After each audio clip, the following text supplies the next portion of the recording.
The sun dipped below the horizon as disciples gathered beneath the Bodhi tree. Ananda sat apart, his face clouded with doubt. "My children," Buddha spoke, his voice like water flowing over smooth stones. "The roots of suffering run deep within human desires." He paused, his hands folded in quiet reflection. As the disciples leaned closer, anticipating his wisdom, "Ananda," the Buddha said, "you seem troubled, as waves disturb the stillness of a quiet lake. Speak your heart's burden." Ananda bowed deeply, his voice carrying the weight of his unease. "Master, I labor day and night, yet fulfillment eludes me. My efforts seem like a river flowing endlessly to nowhere." The Buddha smiled gently, his gaze steady and compassionate. "Ananda, when a farmer sows seeds without purpose, scattering them aimlessly, what harvest will he reap?" Ananda thought carefully before responding, his voice filled with uncertainty. "Little, Master, for his seeds may fall on barren ground or be lost to the wind." "Indeed," the Buddha said, his tone carrying the clarity of a clear bell. "Many labor without understanding their true purpose. Their efforts scatter like seeds thrown to the wind, never finding fertile soil to grow." Ananda lowered his head, his mind turning over the Buddha's words as a stone smooths in the flow of a stream. "But, Master," he asked, "how does one find the fertile soil of purpose in the vastness of life?" The Buddha raised a hand and pointed to the distant mountains bathed in twilight hues. "Ananda, observe those mountains," he said. The disciples sat in silence, contemplating his profound words. As Buddha closed his eyes briefly, "To find the middle way," Buddha advised, "you must first recognize suffering's source within desire's grasp." "Just so," the Buddha replied, his voice like a steady stream carving through rock. "A restless heart cannot see clearly, as muddy water hides the reflection of the moon. Consider Mara, the tempter," he said, "who sought my downfall beneath this very tree, manifesting every desire's illusion." He recounted Mara's attempts to disrupt his meditation, describing the demon's seductive powers. "Mara brought visions of wealth and pleasure," Buddha revealed, "but I saw through these shadows and embraced impermanence. Thus, enlightenment found me." The disciples looked upon Buddha with awe, their souls reaching toward his luminous wisdom.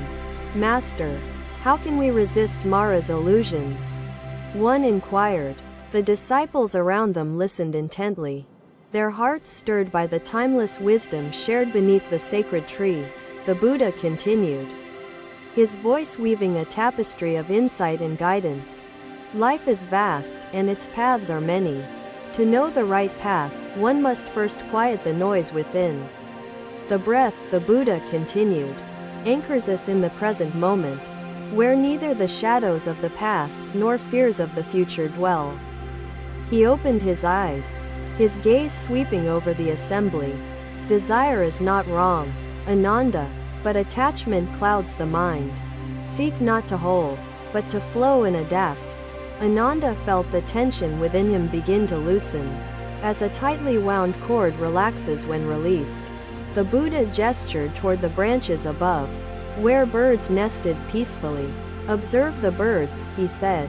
"They build their nests not with greed, but with purpose, and they rest content."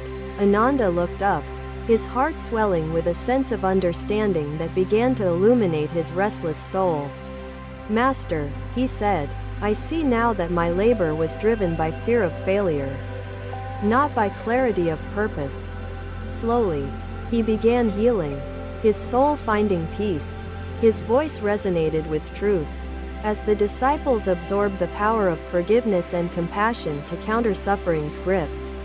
Only in letting another day, another journey through the dense forests of Magadha, where sunlight filtered gently through the canopy of leaves. The Buddha walked ahead, his footsteps quiet yet purposeful, with disciples following closely behind him. The sound of flowing water reached their ears, guiding them toward a serene stream nestled among moss-covered rocks. As they approached, they noticed a hunter sitting by the stream, his face drawn with frustration. The hunter bowed deeply upon seeing the Buddha, his voice heavy with dismay. "Master, I have spent countless days pursuing a golden deer, yet it always escapes my grasp." The Buddha gazed at the hunter with compassion, his eyes calm as the surface of a still lake. "My friend," the Buddha said, "why do you seek this golden deer with such relentless fervor? What do you hope to gain?" The hunter hesitated, his brow furrowing as he struggled to articulate his thoughts. "I believe the deer holds the key to my happiness," he said. "Its beauty and rarity will bring me honor."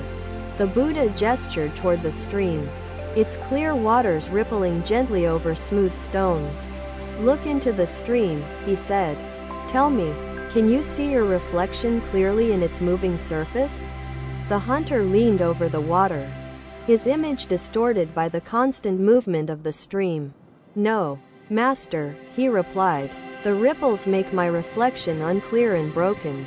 The Buddha nodded, his voice steady and kind.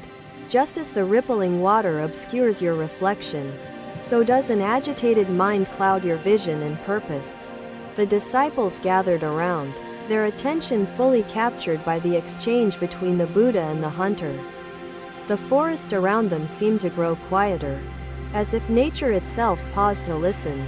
"Master," the hunter asked, his voice tinged with desperation, "how can I calm my restless mind and see clearly once more?"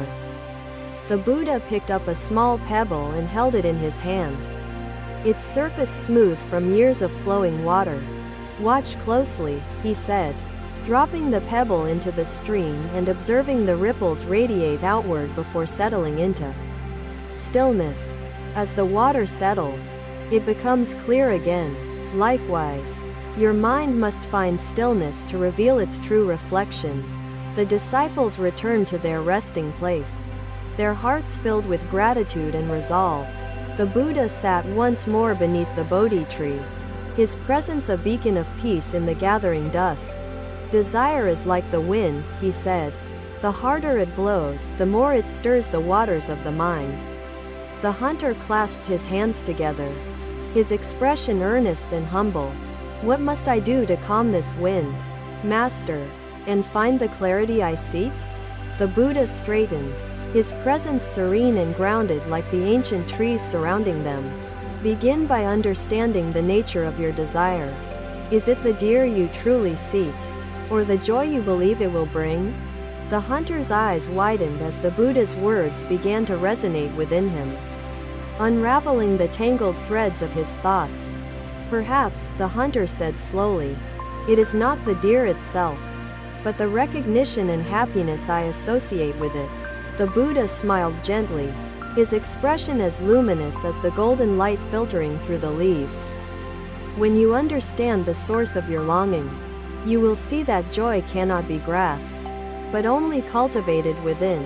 The disciples exchanged thoughtful glances, the wisdom of the Buddha's words flowing into their hearts like sunlight into darkened caves. "Master," the hunter said, his voice trembling with realization, "I have chased the deer blindly, believing it held the key to my contentment. I see now I was mistaken." "Right view," Buddha said, "means seeing life as it is, free from illusions and desires that distort the mind." His clarity brought enlightenment, guiding his disciples toward truth. True joy arises not from possession, but from understanding. The hunter knelt before the Buddha, tears streaming down his face as the weight of his relentless pursuit began to lift. The Buddha turned to his disciples, his voice carrying the resonance of timeless truth. "In life, many chase dreams as though they are deer, running endlessly without pausing to reflect. The faster they run, the more elusive the dream becomes, for they seek outwardly what can only be found within." The forest seemed to exhale, its stillness profound as the disciples absorbed the Buddha's teachings. A bird called softly from the canopy above, its song harmonizing with the gentle flow of the stream. "Master," the hunter said, his voice steady with newfound understanding, How shall I live my life if not in pursuit of such fleeting desires? The Buddha stepped closer to the stream, his gaze fixed on the water as it flowed gracefully over its rocky bed. Live as the stream flows, he said, without grasping, without clinging, but always nourishing and giving to the world around you. The hunter bowed deeply, his heart swelling with gratitude and a sense of liberation he had not known before. The disciples watched in reverence as the Buddha turned back toward the forest path, his footsteps light yet purposeful. The hunter remained by the stream, his reflection growing clearer as his mind found its first moments of stillness. The journey resumed, the Buddha leading the way with a calm presence that seemed to ripple through the hearts of all who followed. As the sun dipped lower in the sky, the golden light bathed the forest in hues of amber and gold. The disciples walked in silence, their thoughts steeped in the wisdom they had received. The Buddha leaned closer, his voice low and profound. Bhikkhu, forgiveness is the act of letting go. Buddha shared another tale, illustrating his teachings further. Once, I witnessed a potter shaping clay, he narrated, his hands guiding formless matter into vessels of purpose. Another day, another moment unfolded beneath the shade of the Bodhi tree, where disciples gathered in earnest anticipation. A young merchant named Arjun approached the Buddha, his steps heavy with the weight of his heart's turmoil. Bowing deeply, Arjun spoke with a voice trembling from both respect and despair.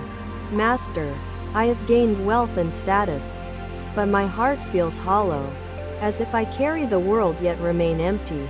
Through this, she understood that suffering touches all beings. Her grief turned to wisdom, and she released the anguish that had bound her heart. Though surrounded by mud, it reaches toward the sun. Arjun's brow furrowed as he struggled to grasp the significance of the Buddha's words. Master, he said, I do not see how this relates to the emptiness I feel despite my success. The Buddha smiled gently, his eyes reflecting the wisdom of countless lifetimes. The lotus finds beauty not in its surroundings, but in its ability to rise above and share its light. Arjun clasped his hands together, his mind wrestling with the profound simplicity of the Buddha's analogy. Master, he said, how can I rise above the mud when all I have known is striving to achieve and possess? The Buddha reached toward a nearby lotus, its delicate petals radiant in the morning sun. Arjun, does the lotus bloom for itself, or does it share its beauty freely with the world? Arjun hesitated, his gaze fixed on the flower as the realization began to dawn within him. It shares its beauty, Master, without holding anything back, asking for nothing in return. Exactly, the Buddha said, his voice as steady as the flow of a gentle stream. True fulfillment comes not from accumulation, but from transformation. Like the lotus, rise above attachment and share your light. The Noble Eightfold Path unfolds gradually, he reminded them. Patience reveals its rewards, nurturing balance and peace within life's constant flux. Desires, when rooted in attachment, cloud the mind and bind the heart. Liberation lies in letting go and giving freely. Arjun bowed his head, the beginnings of understanding breaking through the fog of his despair. Master, what must I do to release my attachments and find the peace I so desperately seek? The Buddha's gaze softened as he placed a hand on Arjun's shoulder. Begin by examining the nature of your attachments. Ask yourself, do they serve you, or do they enslave you? The disciples around them listened intently, the Buddha's words resonating like ripples across the still surface of a lake. Arjun closed his eyes, his thoughts turning inward as he reflected on the life he had built. The forest around them grew quieter, as if nature itself paused to bear witness to the transformation unfolding. Master, Arjun said, his voice steady yet tinged with vulnerability, I see now that my success has become a prison, not a source of joy. The Buddha gestured toward the distant horizon, where the sun rose steadily. casting light across the land. Arjun, he said, like the sun, let your success illuminate the lives of others. In giving, you will find liberation. Arjun's eyes filled with tears as the depth of the Buddha's teachings sank into his heart. Master, he said, I fear that I have lived selfishly, valuing wealth over compassion and recognition over connection. Her grief consumed her. The forest seemed to echo with stillness. As the weight of the story touched each disciple's heart, what matters is the light of your actions moving forward. The disciples exchanged glances, their hearts swelling with the profound wisdom being shared beneath the ancient tree. The Buddha continued, his voice carrying the resonance of a timeless truth. Fulfillment is not found in what you hold, but in what you release. A full cup cannot receive more until it is emptied. Arjun placed his hands over his heart, the weight within him lifting as understanding and clarity began to take root. The Buddha gestured toward a bird nesting in a nearby tree, its song harmonizing with the quiet stillness of the forest. Observe the bird, he said.